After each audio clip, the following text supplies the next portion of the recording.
Is it really so much to ask to let a pitcher try to throw a no-hitter?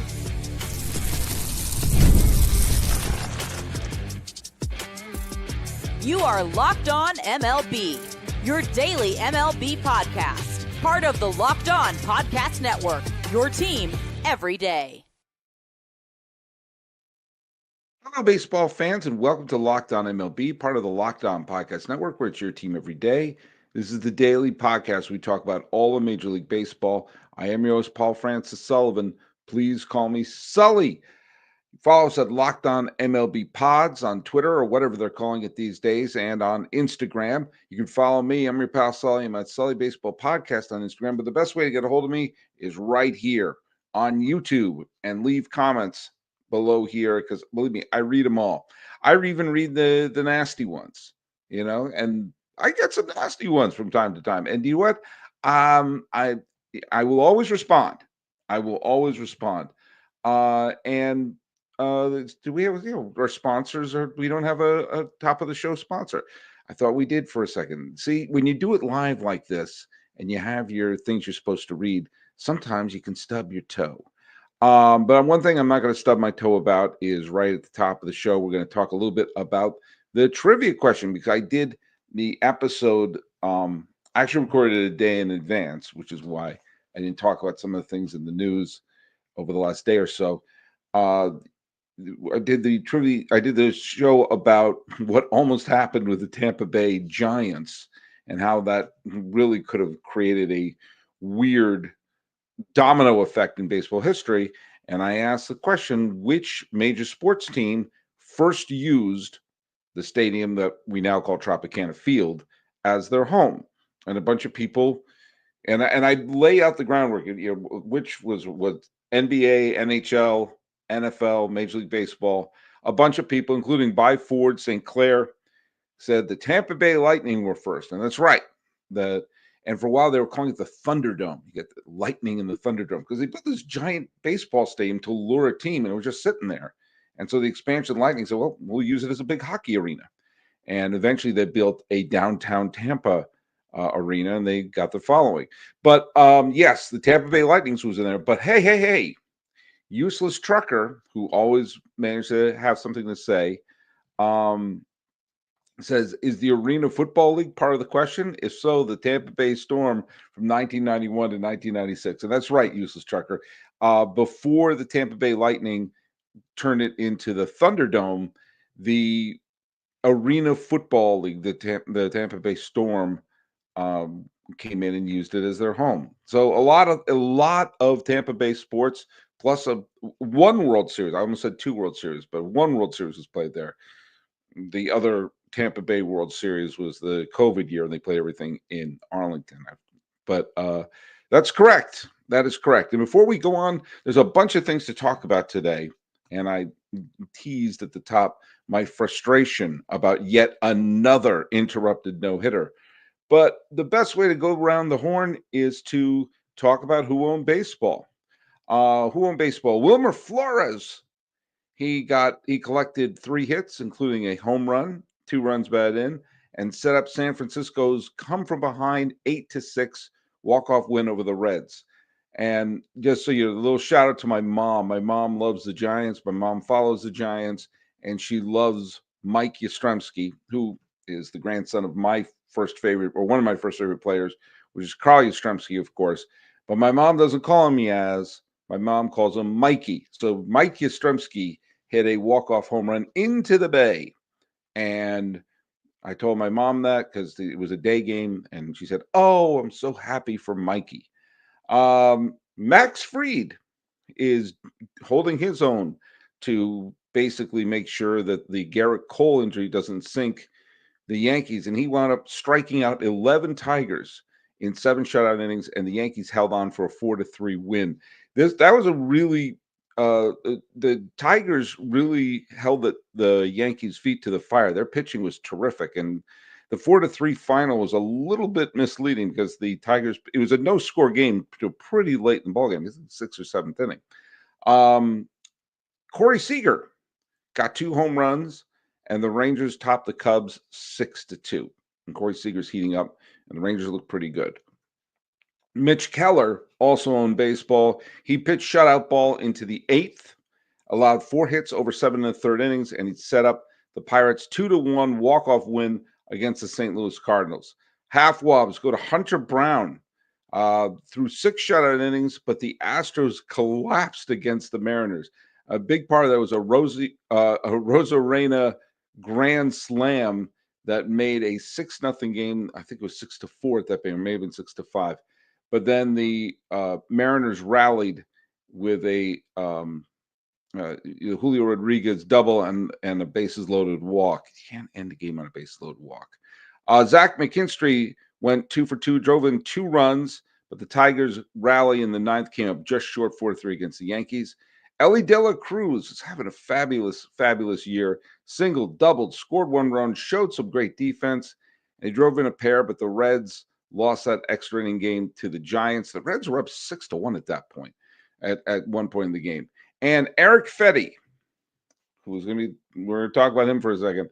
Erick Fedde had a no-hitter through 6 innings, struck out a pair of Pirates, but the Cardinals fell in extra innings 2-1. So let's talk about this for a second, all right? The Cardinals were on the verge of trying to sweep a series against the Pirates, who are not off to the best start. The Cardinals are a team that really need to get out of the gate fast. They need to get out of the gate fast for the same reason Toronto did. I'm going to talk about Toronto in the next segment. But as I've mentioned a bunch of times, the Cardinals are a team that's really teetering. The National League Central is a winnable division. There is no super team in the National League Central. The Cubs right now are in first, but the Brewers are breathing down their neck. And the Reds can sure pitch. We've seen they've been able to pitch, but their offense is not quite sure what they are. And the Pirates, well, they've lost their first 2 series. This is a chance to throw the knockout blow against the Pirates and win that series. I was wrong. I thought they were going to sweep. No, they to get a chance to win the series in the getaway game for St. Louis. And Erick Fedde is on the mound. Now, Mitch Keller is on the mound for the Pirates. And as I mentioned before, he's a terrific pitcher, and he came through big time today. And Erick Fedde threw 6 innings, through 88 pitches, 4 walks. So he didn't have necessarily the greatest control, but 4 walks, 2 strikeouts, and say it with me, everybody, no hits. No hits through 6. Not yet to 90 pitches. So what happens? They pulled him, of course. Of course. God forbid a pitcher have a chance to throw a no-hitter in the current state of baseball. And he was pulled right then and there. Not even 7 innings. Not even go out to the 7th inning. Pulled after 6. Boom. And Maton let up a hit in the 7th, so there was going to be no combined no-hitters. And then came the parade of pitchers. Maton, Leahy, Fernandez, Romero, Heisley, Matz, Roycroft. 1, 2, 3, 4, 5, 6, 7 pitchers came out. 7 pitchers in the 13-inning marathon. And, of course, by the end, they were starting to run out of pitchers. Do you know why? Because you're only allowed 26 players altogether. They burned through 7 relievers. And first of all, we have to come to an end there. At least you're trying to tell me you can't have a reliever go 2 innings? I mean, you look at some of the relievers, Fernandez threw 12 pitches altogether. Take him out.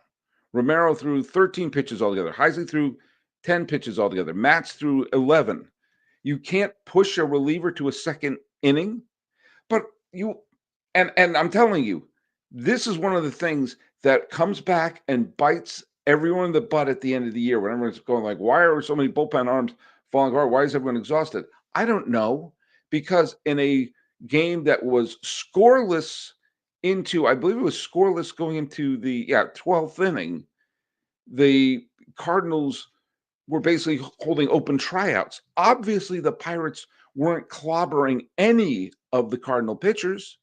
First one was throwing a no-hitter. You honestly can't have a pitcher go to a second inning and stretch it out a little bit.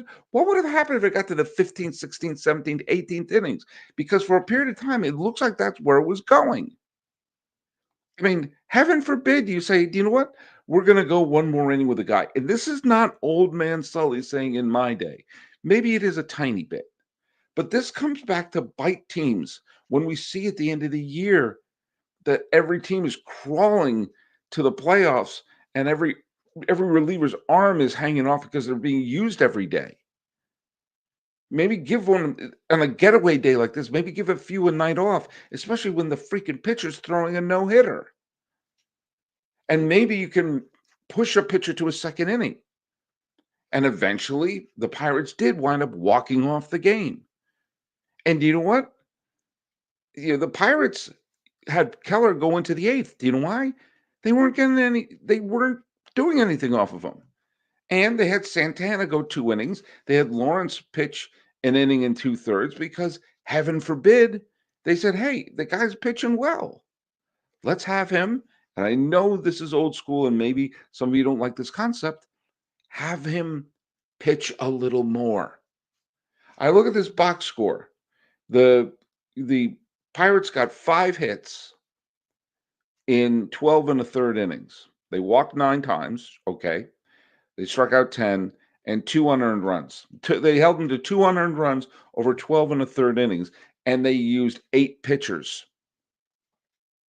8. But there's also, when you have a team like the Cardinals that needs to have something, first of all, at least give them a chance to throw the no-hitter. Having a moment like that could be that thing that sparks the team. It's also a getaway day. And if a guy throws a no-hitter and gives the bullpen a night off, maybe it gives them a time to sort of catch their breath. Heaven forbid. But also have the moment of Erick Fedde's career. Now, he said all the right things, okay? He said that, Marmol, this is according to ESPN.com. He said, Marmol, the manager, explained to me he didn't want to extend me, and I understood. It's the season's a marathon. It's something that's fun and exciting. You want to chase a no-hitter, but I get the decision. I got to save some pitches if I want to make it all the way to the end of the season. Okay, fine. But why does that not count for the relievers as well? You've got to run out there every single day. And also, it's not like Erick Fedde is coming off of Tommy John surgery. He pitched 177 innings last year. It's not like he's a young, fragile arm. He's 32. You can't extend pitchers when they're young. I guess you can't extend pitchers when they're in their mid-30s.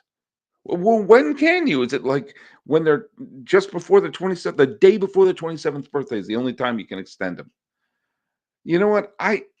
Every once in a while, when the combined no-hitter was rare, when you saw one happen, it was kind of cool.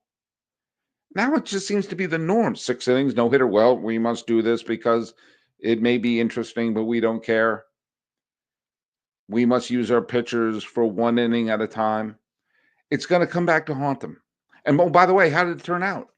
They used all those pitchers and they lost. They lost. They had a chance for the moment of Erick Fedde's career, and it didn't happen. And here is the philosophy. Let's see if I can get this in the minute before I go to commercial. Here is the philosophy that your pal Sully wants teams to use. And again, it's outlandish and it's high tech. Have a pitcher pitch until they need relief. You saw that with Mitch Keller. He was pitching great into the 8th, and you know what? He let a couple of runners on, so they brought in Ferguson to relieve him. He needed to be relieved at that point. Look what Terry Francona did the other day in a game between the Giants and the Reds, in a really, really good game where Webb was pitching very well for San Francisco, and Hunter Green pitched great, and he pitched him until the 9th inning, gave him a shot to complete the game. But with 2 outs in the bottom of the 9th, he started to lose his control. And so he relieved him. He let his pitcher pitch until they needed relief. I'm not saying have the pitcher go out there until his arm falls off, but can we push it a little bit so you don't have a parade of relievers coming by and all exhausted by the end of the year? Have I made this point before? Yeah. Yeah, I have. But do you know what? Nobody's listening to me, and that's making me mad. And I just clicked the wrong button. When it comes to fueling your body, quality matters. That's why Just Ingredients is changing the game with clean, high quality products designed to support better health and peak performance. Just Ingredients offers an NSF certified line of protein powder, electrolytes, pre workout, and creatine, all rigorously tested to ensure they're free from substances banned by major athletic organizations. Just Ingredients has also partnered with two-time MVP and future Hall of Famer Bryce Harper, who trusts their NSF certified sports line to fuel his training and recovery. Now, I love that Just Ingredients prioritizes wholesome, nourishing ingredients without all that artificial junk. Now, whether you're recovering after workout or you need an energy boost, their grass-fed whey protein and pre-workout deliver real results. Visit justingredients.us and use the code LOCKEDONMLB for 20% off. And for more wellness tips, follow Just Ingredients on Instagram. That's at just.ingredients on Instagram.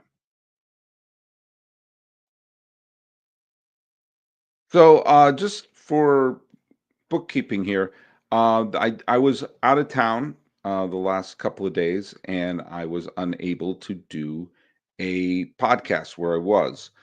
And where was I? I'll tell you exactly where I was. I was in Sacramento, and we are going to have a show go on either Thursday or Friday. I went to a game at the home of your Sacramento A's. And so I went to my first Sacramento Major League game. And I am going to give my report. And it was let's just say it was an interesting day, but any day you go to a Major League Baseball game is a good day. So I had some fun when I was there, but I also have some real observations. But one of the things that happened when I was there was the Blue Jays extended Vlady Guerrero Jr. And for the Blue Jays, good for the Blue Jays. Now, I mean, this is a 14-year contract extension. So he's going to be there in the universe. Is he going to be a great player 14 years from now? No, of course not. No, of course not. What they're doing is they're keeping him so the fans can say, oh, we're actually serious. And that this cloud of Vlady Guerrero doesn't hover over the team the entire year, the way like the Shohei Ohtani situation just hovered over the Angels. Also, when you have a big long contract like they just did, part of it is to pay for services rendered early on. You know, he's a rookie of the year candidate his first year. He was the runner-up of the MVP his third year, and he wasn't paid like an elite player yet. So some of those later years are to make up for the years where they got him on the cheap. But also, let's face it, this is a guy who was born to play in Canada. He was born in Canada. He was born in Montreal when his dad, who, by the way, was named Vladimir Guerrero, was the Hall of Fame superstar for the Montreal Expos. He's a link to that. He's beloved by Toronto fans.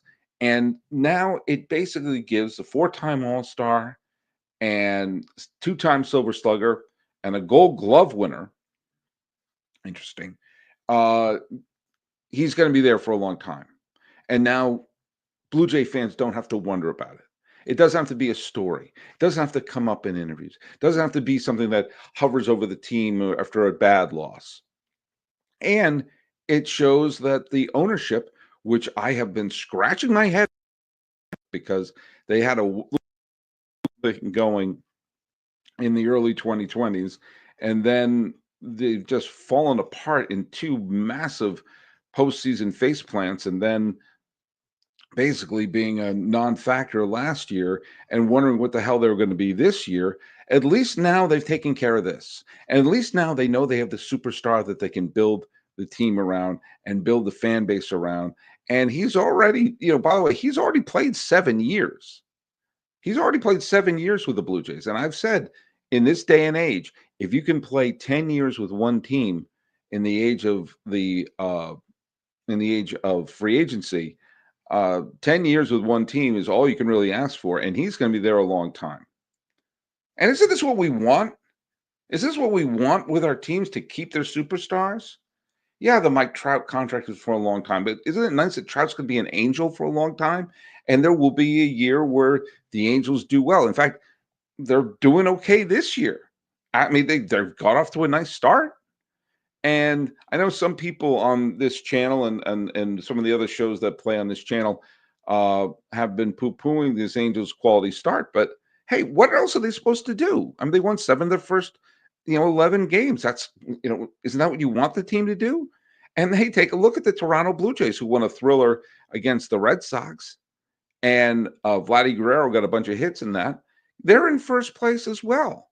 Again, it's extraordinarily early, but it is so important for the Blue Jays and the Angels, for that matter, like the Cardinals, to get off to a good start, because this could have been a tear down year for the Blue Jays.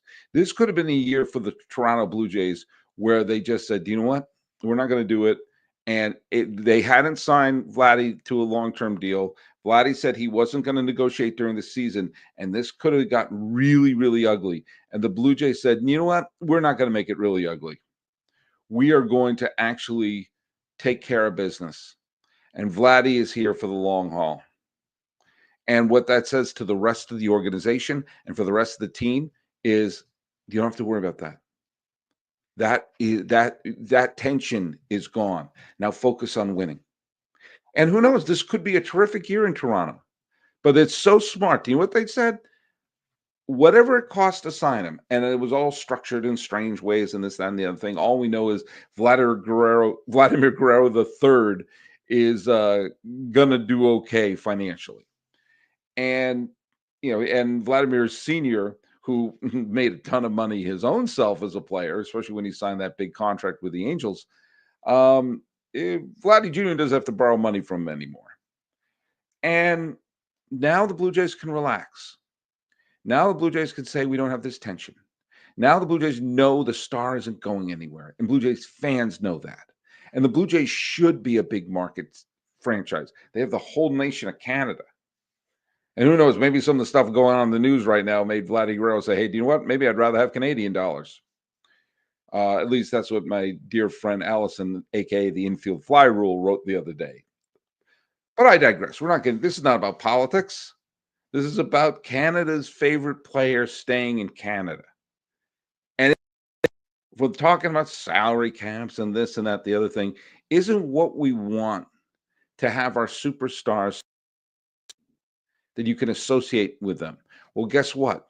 Vladdy could have gone out there and said, you know what, I'm going to be the Dodgers DH. Well, I guess the Dodgers are out, but maybe the Mets.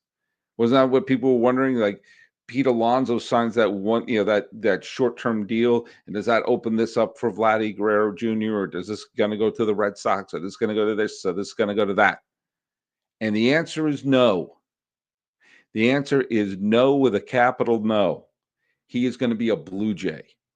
And if and when the Blue Jays get back to prominence, guess what? Vladdy will be there. And folks, that's good for the game. That's good for baseball. And that's good for the Guerrero family. The NBA playoffs are almost here, and FanDuel is giving new customers an incredible way to get in on the action.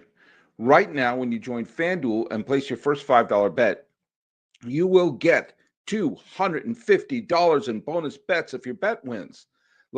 I love how FanDuel makes betting so easy, whether it's picking the Celtics to do well or diving into player props.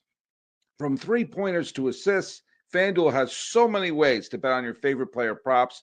Plus, after the game tips off, you can even combine live prop bets into a same-game parlay for a chance to win big. So don't miss out. Head to fanduel.com and claim your $250 in bonus bets today. Another bit of news that happened when I was out in Sacramento. Horrible news about the death of Octavio Dotel and Tony Blanco and the daughter of Nelson Cruz and all those people who died when the roof came in on that concert that was I didn't get all the information on that, but it was a roof collapsed during a concert in the Dominican Republic, and it was a terrible, terrible event. Among the people who died was Tony Blanco, who was a one-time Red Sox prospect who was part of the trade that sent um, when the Red Sox acquired Todd Walker, and he was, he was an original Washington National. His 1 year in the major leagues was in 2005 with the Washington Nationals, and after that, he was just a baseball lifer. He played the 1 year in Washington, the first year they were there, in 2005. And he bounced around Double A and Triple A, and then he wound up playing in Japan. And for many, many years, actually from 2009 to 2016, he was a fixture in the Japanese league, hitting 41 home runs for Yokohama in 2013. And also there was the great Octavio Dotel. And Octavio Dotel was a he was a pitcher it was fascinating me because he played for 13 teams in 15 seasons, but not because he was bad, but because he was a good reliever. He was a good reliever that a lot of teams traded for down the stretch. He was originally a Met farmhand, and he pitched for the Mets when they went to the playoffs in 1999, and was a big part of the package when the Mets traded for Mike Hampton. And he was part of that weird, complicated three-team deal that ultimately sent Carlos Beltran to the Astros. Other teams got involved in that. And he bounced around with the A's for a few years, with the Yankees, the Royals, Braves, a few years with the White Sox. In 2010, he played for three different teams: Pittsburgh, Los Angeles, and the Rockies. And the next year, he was in Toronto and was acquired in midseason by the Cardinals. And he finished his career off with 2 years with the Detroit Tigers. He pitched until he was 39. And that year, he got picked up in midstream by the St. Louis Cardinals in a trade that it was kind of a wild, controversial trade because Colby Rasmus was supposedly going to be the next great outfielder in Cardinals history, and he kept clashing with Tony La Russa. And so they traded him and PJ Walters and a few other players to the Blue Jays, and they got Edwin Jackson and Corey Patterson and Octavio Dotel and Mark Zepchinski, spell his name. And with that deal, Octavio Dotel got to be part of the 2011 World Series champion St. Louis Cardinals. He played in the 2012 World Series with the Detroit Tigers, who lost to San Francisco. And he was, by all accounts, a great teammate, and by all accounts, a player that teams that were in contention were trying to pick him up. He was a closer on the 2004 A's who narrowly missed the postseason. And he wound up playing in the postseason with the Mets, the Astros, the White Sox, the Cardinals, and the Detroit Tigers. He always just found a home. He found a home with contenders and had a wonderfully cluttered back of his baseball card. And it was a fitting thing when I was listening to the games yesterday that several of the broadcasts, including Chicago, including the Mets, including the Astros, all had nice things to say about in tribute to him. He wound up making about $40 million as a pitcher, and sadly, he's gone. And so, rest in peace, Octavio Dotel, and rest in peace to Tony Blanco and to everyone else who died in that tragedy. Hate to see that. You hate to see it. And the players like Dotel will probably fade out in memory over the years and become a good, solid name to have in the back of your head if you're playing the Immaculate Grid because of all the different teams he played for. But rest in peace. I love players like that. Players who are not the stars, not the big players, but who are always there, omnipresent, and contributing. I'm going to be doing one of the Sacramento shows tomorrow. And so I'm going to have my trivia question be Sacramento based. And here is a trivia question. What graduate of Sacramento City College went on to become a 4-time All-Star and eventually National League Manager of the Year? That is your trivia question. The pride of Sacramento City College. As I go to Sacramento for tomorrow's show, put the answers right down here on YouTube. So follow us at Locked On MLB Pods on Twitter or whatever they're calling it these days, and on Instagram. I'm your pal Sully. I'm at Sully Baseball Podcast on Instagram, but just leave it right here on YouTube. Talking about letting pitchers finish no-hitters, appreciating the extension to Vlady Guerrero Jr., and saying goodbye to Tony Blanco and Octavio Dotel. It's late, folks. Rest in peace, Mr. Dotel. This has been Locked On MLB. We're doing it live. I'm your host, Paul Francis Sullivan. Please call me